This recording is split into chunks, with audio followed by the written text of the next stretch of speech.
திருப்பத்தூர் மாவட்டம் வாணியம்பாடியில் கருணை இல்லத்தில் ஆதரவற்ற ஜோடிக்கு வருவாய் கோட்டாட்சியர் முன்னிலையில் திருமணம் நடைபெற்றது.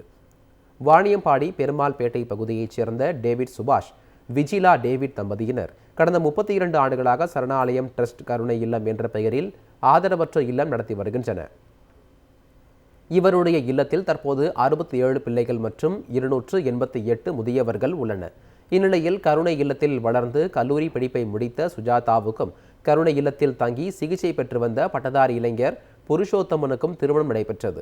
மாவட்ட ஆட்சியர் சிவ சவுந்தரவல்லியிடம் அனுமதி பெற்று மாவட்ட சமூக நலத்துறை அலுவலர் சுமதி உத்தரவின் பேரில் வாணியம்பாடி வருவாய் கோட்டாட்சியர் அஜிதா பேகம் முன்னிலையில் கருணை இல்ல வளாகத்தில் திருமணம் நடைபெற்றது. நிகழ்ச்சியில் வாணியம்பாடி திமுக நகர செயலாளர் சாரதிகுமார் மற்றும் தொண்டு நிறுவனத்தினர் பொதுமக்கள் கலந்து கொண்டு மணமக்களை வாழ்த்தினர். திருப்பத்தூர் மாவட்டம் வாணியம்பாடியில் கருணை இல்லத்தில் ஆதரவற்ற ஜோடிக்கு வருவாய் கோட்டாட்சியர் முன்னிலையில் திருமணம் நடைபெற்றது. வாணியம்பாடி பெருமாள்பேட்டை பகுதியைச் சேர்ந்த டேவிட் சுபாஷ், விஜிலா டேவிட் தம்பதியினர் கடந்த 32 ஆண்டுகளாக சரணாலயம் ட்ரஸ்ட் கருணை இல்லம் என்ற பெயரில் ஆதரவற்ற இல்லம் நடத்தி வருகின்றனர். இவருடைய இல்லத்தில் தற்போது 67 பிள்ளைகள் மற்றும் 288 முதியவர்கள் உள்ளனர். இந்நிலையில் கருணை இல்லத்தில் வளர்ந்து கல்லூரி படிப்பை முடித்த சுஜாதாவுக்கும் கருணை இல்லத்தில் தங்கி சிகிச்சை பெற்று வந்த பட்டதாரி இளைஞர் புருஷோத்தமனுக்கும் திருமணம் நடைபெற்றது. மாவட்ட ஆட்சியர் சிவ சவுந்தரவல்லியிடம் அனுமதி பெற்று மாவட்ட சமூக நலத்துறை அலுவலர் சுமதி உத்தரவின் பேரில் வாணியம்பாடி வருவாய் கோட்டாட்சியர் அஜிதா பேகம் முன்னிலையில் கருணை இல்ல வளாகத்தில் திருமணம் நடைபெற்றது. நிகழ்ச்சியில் வாணியம்பாடி திமுக நகர செயலாளர் சாரதிகுமார் மற்றும் தொண்டு நிறுவனத்தினர் பொதுமக்கள் கலந்து கொண்டு மணமக்களை வாழ்த்தினர்.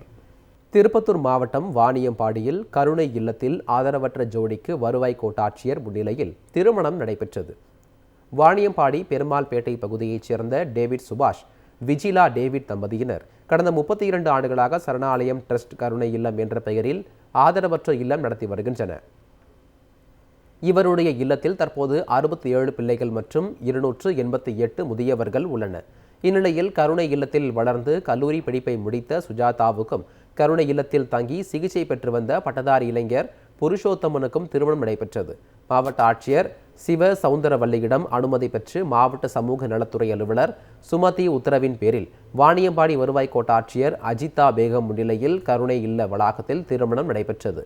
நிகழ்ச்சியில் வாணியம்பாடி திமுக நகர செயலாளர் சாரதிகுமார் மற்றும் தொண்டு நிறுவனத்தினர் பொதுமக்கள் கலந்து கொண்டு மணமக்களை வாழ்த்தினர்.